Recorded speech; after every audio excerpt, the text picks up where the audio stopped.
Hello बच्चों, this is Divyanshi. Welcome to Gyanoday के गुरुजी। तो बच्चों, ग्रामर का जो कि मोस्ट इम्पॉर्टेंट टॉपिक है, स्पेलिंग्स। आप जानते हैं कि आपके सिलेबस में ये टॉपिक दिया हुआ है स्पेलिंग्स का। तो आज की क्लास में बच्चों इनसे रिलेटेड कुछ रूल्स को देखेंगे, जिससे आपको आसानी होगी आपकी परीक्षा में जब प्रश्न आएगा तो कैसे स्पेलिंग्स को आपको पहचानना आएगा कि हाँ वास्तव में ये सही हो सकती है। तो आज की क्लास को पूरा देखिएगा बच्चों, आपको समझ में जरूर आएगा। और लास्ट में हम लोग क्वेश्चन भी देखेंगे। क्वेश्चन मतलब कैसे आपके एग्जाम में क्वेश्चन बनते हैं स्पेलिंग से रिलेटेड, है ना, उनको भी लास्ट में करेंगे। एमसीक्यूज टाइप में आएंगे आपकी परीक्षा में, वैसे ही क्वेश्चन हम लोग लास्ट में करने वाले हैं आज की क्लास में। तो लास्ट तक जरूर इसे देखिएगा। और चलिए बच्चों, आज की क्लास को यहाँ से स्टार्ट करते हैं। इसमें सबसे पहला रूल है, साथ में जरूर पढ़िएगा, इससे आपको हेल्प जरूर मिलेगी आपकी परीक्षा में जब आप करेंगे इनमें स्पेलिंग्स, है ना। तो देखिए, जिन शब्दों के अंत में ई तथा ई से पहले कोई कॉन्सोनेंट आता है। कॉन्सोनेंट आप जानते हैं कि अंग्रेजी वर्डमाला में यानी अल्फाबेट में 26 लेटर होते हैं, जिसमें 5 क्या होते हैं, वोवेल होते हैं। वोवेल 5 कौन से होते हैं, A E I O U।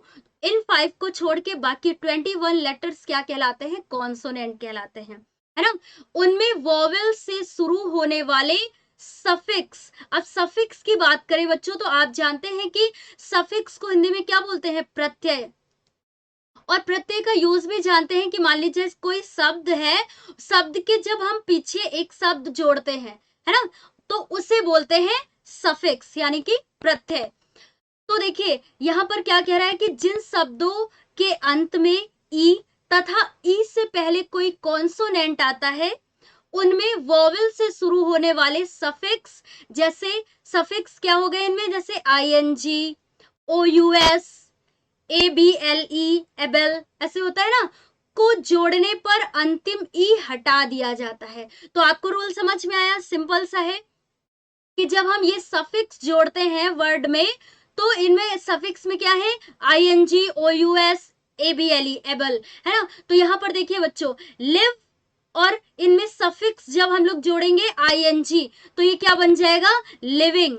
कैसे, क्योंकि ये जो ई है इसको हटा दिया जाएगा और इसमें ING यानी सफिक्स को जोड़ दिया जाएगा, तो ये क्या बन जाएगा, लिविंग। ये इसकी करेक्ट स्पेलिंग है। फिर उसके बाद इसी तरह मूव में एबल, ABLE को जोड़ेंगे ये सफिक्स, तो क्या हो जाएगा, मूवेबल, है ना। इसी तरह कम में लास्ट में देखिए ई है, ई से पहले कॉन्सोनेंट है, तो जब इसमें ING यानी वोवेल से शुरू होने वाले सफिक्स को जोड़ेंगे, तो यहाँ पर इसकी स्पेलिंग क्या होगी, कमिंग, है ना, जो कि ये करेक्ट स्पेलिंग होगी। इसी तरह फेमस और राइटिंग, मोस्टली ऐसा यूज होता है ना, ज्यादातर आपको ऐसा ही देखने को मिलेगा ज्यादातर। और एक्सेप्शन मतलब अपवाद में आपको ये है कि जब बीइंग, है ना, बी और ING, तो इसमें मतलब ये ई नहीं हटेगा। ऐसे क्या है कि हम लोगों ने देखा कि ये ई हट जाएगा, है ना, और फिर जो सफिक्स है उसको ऐड कर दिया जाएगा, कि जैसे देखा ना कि LIVE, लिव, और जब इसमें ING जोड़ दिया तो ई हट गया, ING तब जुड़ेगा। लेकिन यहाँ पर बी में जब ING को जोड़ेंगे तो ई नहीं हटेगा, तो ये अपवाद में है, इसलिए इसको अलग से लिखा है बच्चों। ठीक है, कोई भी डाउट नहीं है, बिल्कुल क्लियर है पहला रूल। अब फटाफट इसी तरह के और रूल देख लेते हैं, आपको परीक्षा में इससे हेल्प जरूर मिलेगी बच्चों। अब देखिए, जिन शब्दों के अंत में IE आता है, उनमें सफिक्सिंग, है ना, सॉरी यहाँ पर ING हो गया है, ऐसे करके सफिक्स होना चाहिए ना। सफिक्स ING जोड़ने पर IE के स्थान पर Y हो जाता है। समझ गए कि जिन शब्दों के अंत में क्या होता है, IE, अभी देख रहे हैं ना, जैसे IE है, इन शब्दों के अंत में देख रहे हैं ना कि IE है, उनमें सफिक्स जब ING जोड़ते हैं, ING जब सफिक्स जोड़ते हैं तो IE के स्थान पर क्या आ जाता है, पर Y हो जाता है। अब देखिए, जैसे DIE, डाई लिखा है, इसमें ING सफिक्स को जोड़ेंगे तो IE के प्लेस पे क्या हो जाएगा, Y, तो क्या हो जाएगा, डाइंग, है ना। फिर इसी तरह यहाँ पर क्या लिखा है VIE, और जब इसमें सफिक्स को ING प्लस करेंगे, इसमें सफिक्स जोड़ेंगे, तो यहाँ पर क्या हो जाएगा वाइन। अब वाइन का मतलब ये आपको पढ़ने में तो नहीं है, डाइंग का मतलब तो समझते हैं। वाइन का मतलब क्या होता है यहाँ पर बराबरी करना, है ना, ये अर्थ होता है इसका। अब उसके बाद देखिए यहाँ पर TIE, टाई और ING सफिक्स जोड़ेंगे तो यहाँ पर क्या हो जाएगा टाइंग। टाइंग मतलब होता है बांधना, है ना, जानते हैं। चलिए अब देखते हैं अगला रूल क्या है। तो सेकंड रूल भी आपको अच्छे से समझ में आ गया कि IE के प्लेस पे हम लोग जब ING सफिक्स को जोड़ते हैं तब ये क्या बन जाता है वाई बन जाता है, IE। सिंपल है। अब देखिए बच्चों, जो अगला रूल है, जिन शब्दों के अंत में डबल ई आता है उनमें सफिक्स MENT, ING और DOM जोड़ने पर ई लगा रहता है ना, ई लगा रहता है, मतलब उसे हटाया नहीं जाता है। अब देखिए फटाफट, जैसे फ्री, और इसमें हम लोगों ने सफिक्स को जोड़ा, जैसे मान लीजिए यहाँ पर जब DOM इस सफिक्स को जोड़ेंगे तब ये सेम ऐसे ही बनेगा फ्रीडम। ई नहीं हटाना, इसे नहीं हटाया जाएगा, है ना, जोड़ने पर ई लगा रहता है, ये ध्यान में रखिएगा। इसी तरह एग्रीमेंट और सीन, सिंपल है बच्चों। अब आगे देखते हैं अगला जो रूल है, फोर्थ रूल है, बहुत ही सिंपल रूल है, इनमें कुछ नहीं, बस एक बार आप इन्हें समझिएगा जरूर। अब देखिए, जिन शब्दों के अंत में वाई तथा वाई से पहले कोई कॉन्सोनेंट आता है ना, जिन शब्दों के अंत में वाई और वाई से पहले कोई कॉन्सोनेंट आता है तो इसमें सफिक्स, है ना, ES, सफिक्स ES व ED जोड़ने पर Y के स्थान पर I हो जाता है। जैसे देखिए यहाँ पर क्राई, और जब इसमें सफिक्स ED जोड़ेंगे तो Y के प्लेस पे क्या हो जाएगा I हो जाएगा। क्या हो जाएगा Y के स्थान पर I हो जाता है, तो यहाँ पर क्राइड। इसी तरीके से देखिए बरीड और ड्यूटीज, है ना, सेम इनके एग्जाम्पल है। अब अगला रूल देखते हैं बच्चों फटाफट।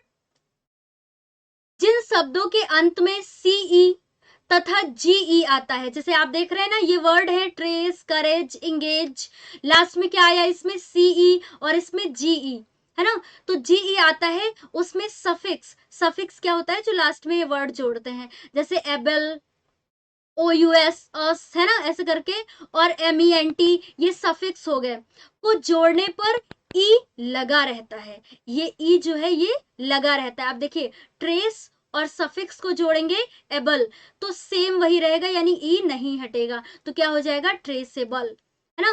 करेजियस, देखिए ई हटा नहीं हटा। उसके बाद इंगेजमेंट सेम। तो बस ऐसे आपके मतलब आपको ये कुछ रूल हैं जो कि आप एक बार समझ लेंगे और आपको परीक्षा में इससे हेल्प जरूर मिलेगी।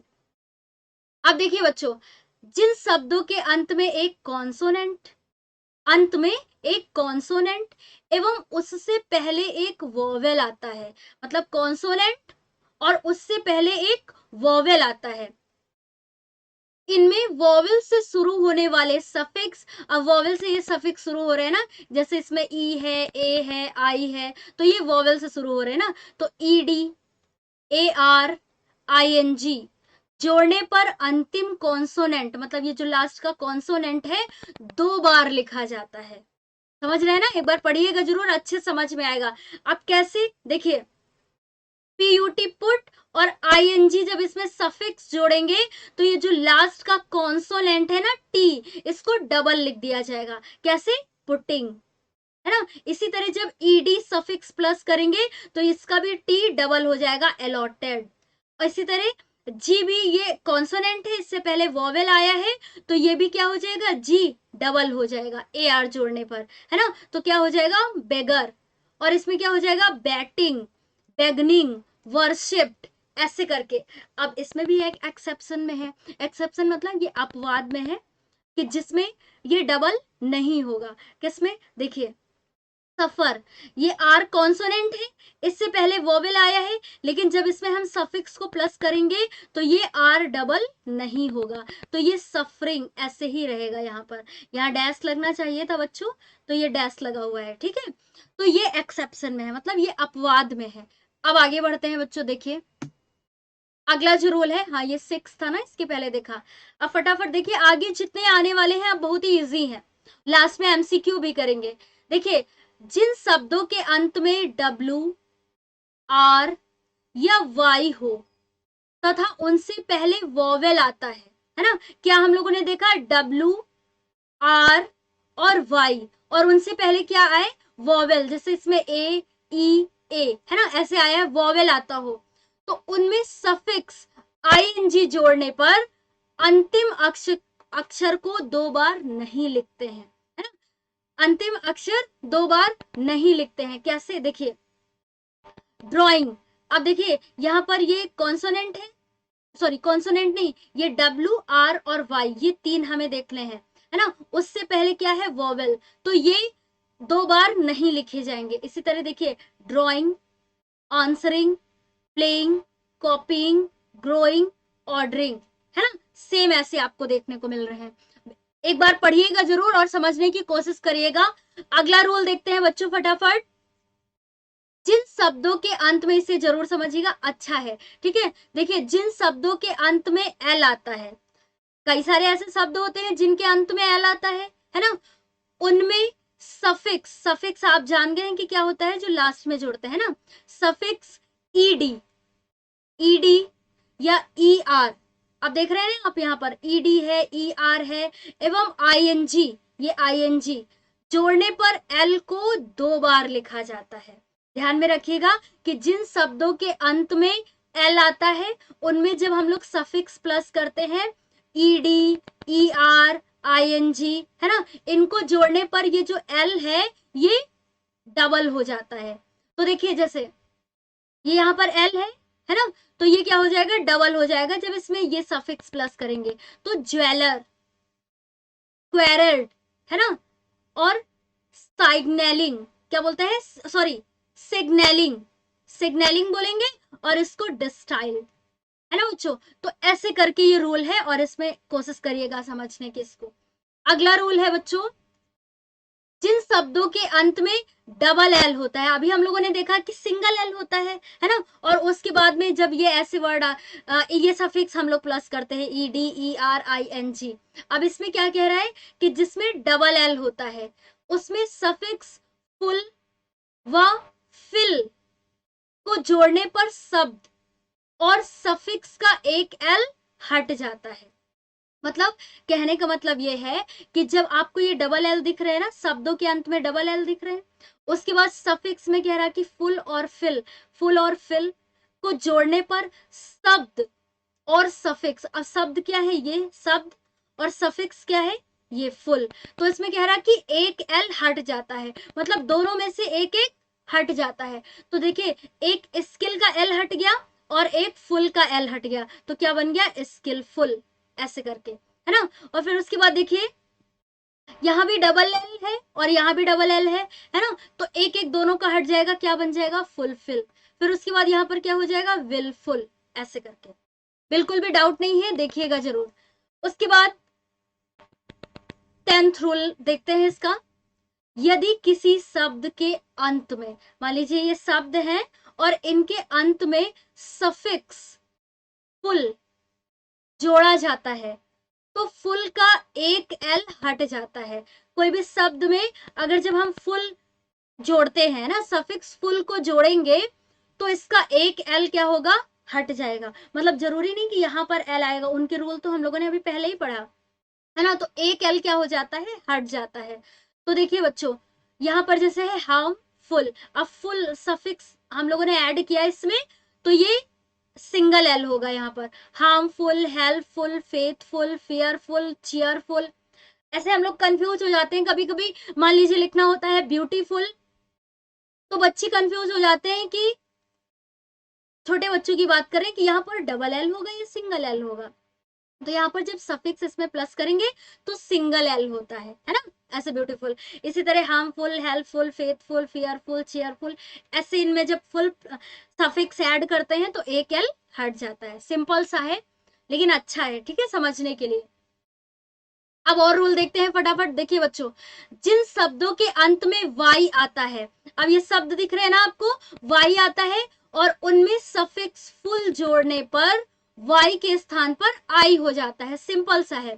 तथा फुल का एक l हट जाता है। कैसे? देखिए, जैसे ब्यूटी और यहाँ पर क्या है, फुल, तो इसका एक l हट जाएगा और y के प्लेस पे क्या हो जाएगा, i, तो क्या हो जाएगा, ब्यूटीफुल, ऐसे करके, है ना। और फिर यहाँ पर ड्यूटीफुल का y i में चेंज हो जाएगा और एक l हट जाएगा तो ड्यूटीफुल हो जाएगा, सिंपल। अब एक अगला रूल देखते हैं। जिन शब्दों के अंत में एट मतलब ATE आता है, ऐसे आते नहीं है, जैसे कैलकुलेट, एजुकेट, डेडिकेट, है ना, एट आ रहा है ना इनमें, इनमें सफिक्स ION जोड़ने पर अंतिम अक्षर ई हट जाता है। जैसे कैलकुलेट में ई हट जाएगा और जब IN को यानी सफिक्स को ऐड करेंगे तो क्या हो जाएगा, कैलकुलेशन, क्या हो जाएगा, कैलकुलेशन। यहाँ पर ई हट गया, ION प्लस हो गया। इसी तरह एजुकेशन, है ना, डेडिकेशन, ऐसे करके, कोई भी डाउट नहीं है। अब आगे देखते हैं बच्चों, अगला जो रूल है, जिन शब्दों में आई और ई मिलकर ई का साउंड देते हैं, मतलब आई और ई मिलकर बड़ी ई का साउंड देते हैं, ऐसे बोलते हैं ना, ई ऐसा करके लंबा सा, उनमें आई पहले आता है और ई बाद में आता है ना। आई पहले आएगा और ई बाद में आता है। जैसे बिलीव, अब बोलने में कैसे आ रहा, बिलीव, ली, ऐसे आ रहा है ना, बड़ी ई का साउंड आ रहा है। तो इसमें क्या है कि आई पहले आता है फिर ई बाद में आता है। देखिए, आई पहले आया है और ई बाद में आया है, ठीक है। और इसी तरह रिलीव, है ना, यील्ड और नीस, नीस बोलते हैं ना, तो ऐसे आ रहा है बोलने में, कोई भी कंफ्यूजन नहीं है। अच्छा, ये रूल है, ठीक है। अब उसके बाद देखिए बच्चों, जो इसका अगला रूल है, उपरोक्त नियम के अंतर्गत जिन शब्दों में ई की साउंड से पहले सी की साउंड आती है, मतलब ई बोलने से पहले सी आता है, ठीक है, तो इनमें ई पहले आता है और आई बाद में आता है। कैसे, बोल के देखते हैं, है ना। रिसीव, अब देखिए क्या आ रहा है, रिसीव, अब देखो सी आया फिर उसके बाद ई आया, है ना, ऐसे आ रहा है बोलने में।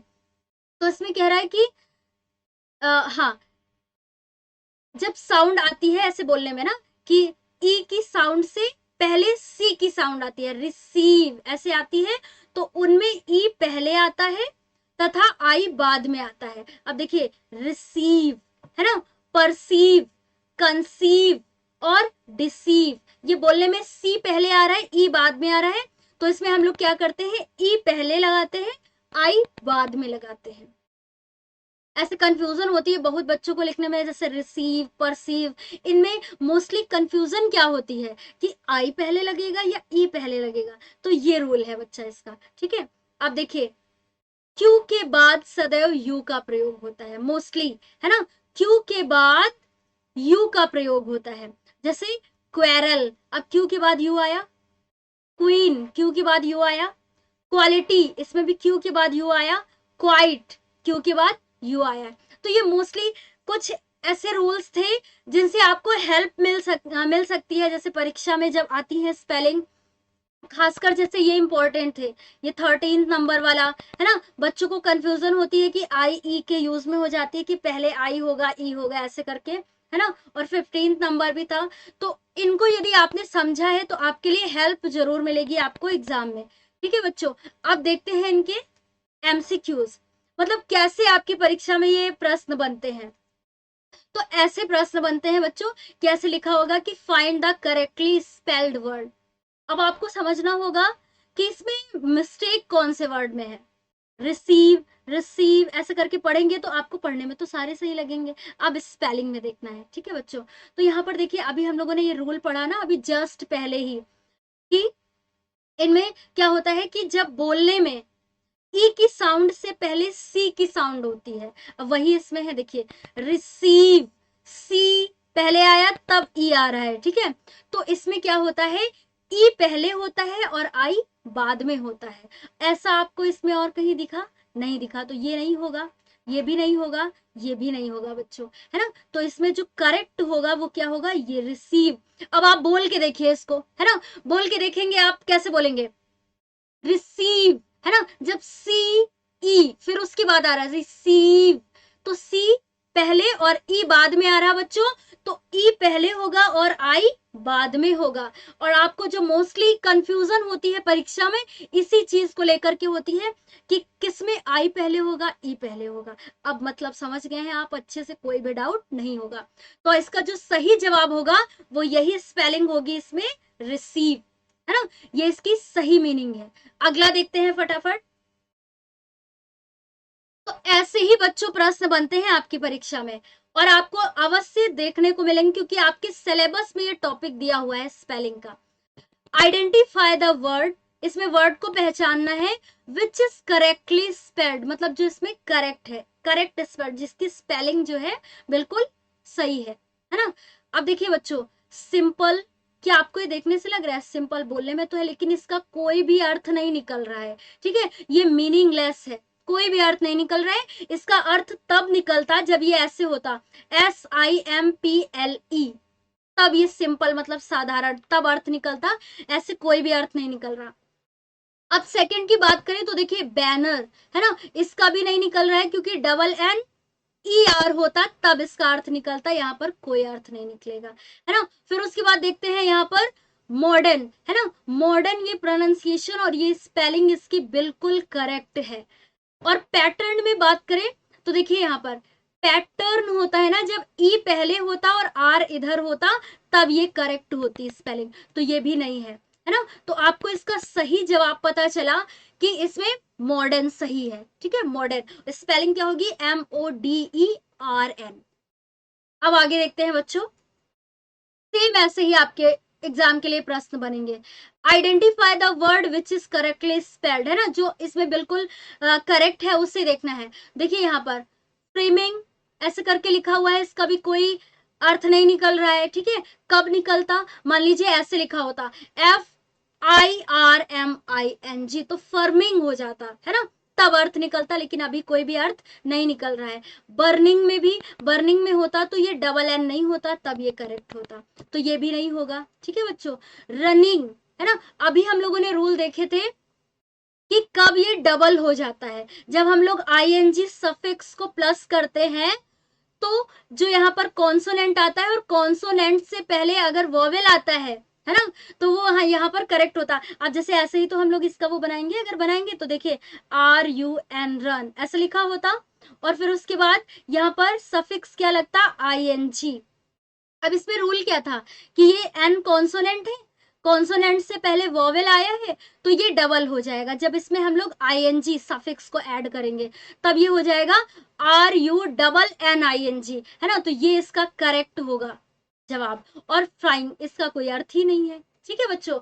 तो ऐसे ये जितने भी रूल पढ़े इनसे आपको थोड़ी हेल्प मिल जाएगी आपकी परीक्षा के लिए, इसीलिए आज की क्लास में ऐसे ये रूल रखे हैं, ठीक है। अब अगला देखते हैं फटाफट, तो ये इसका करेक्ट जवाब है। इसमें भी क्या कह रहा है कि identify the word which is correctly spelled, है ना, इसमें भी हमें देखना है कि जिसकी स्पेलिंग एकदम क्या है, करेक्ट है। तो यहाँ पर देखिए बच्चों, स्किलफुल, स्किलफुल, है ना, स्किलफुल, ऐसे देखने में आपको इसमें कोई भी कंफ्यूजन नहीं लगेगी, मतलब कहने का मतलब है कि इसमें आपको तो चारों सही लगेंगे। अब एग्जाम में आपको इसमें क्या कंफ्यूजन हो सकती है, तो अभी हम लोगों ने इसका एक रूल देखा था, आपने बिल्कुल अच्छे से इसको देखा होगा स्किलफुल का, है ना। तो देखिए यहाँ पर स्किलफुल SKILLFUL, है ना, ऐसे करके दिया हुआ है और यहाँ पर क्या है SKILLFULL, तो ये तो नहीं हो सकता बच्चों, है ना, क्योंकि दोनों में, शब्द में भी डबल एल है और सफिक्स में भी डबल एल है।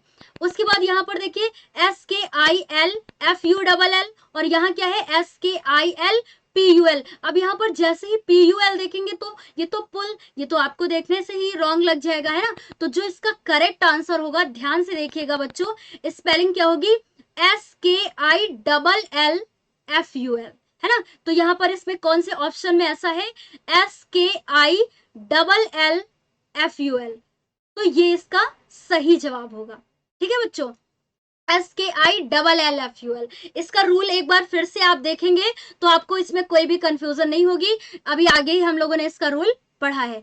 अब देखिए बच्चों, जो लास्ट यहाँ पर एमसीक्यू है, identify the word which is correctly spelled, इसमें भी देखना है कि कौन सा एकदम करेक्ट है। तो देखिए बेनिफिशियल, यहाँ पर है बेनिफिशियल, है ना, तो फिशियल ये तो दिखने से ही रॉन्ग है।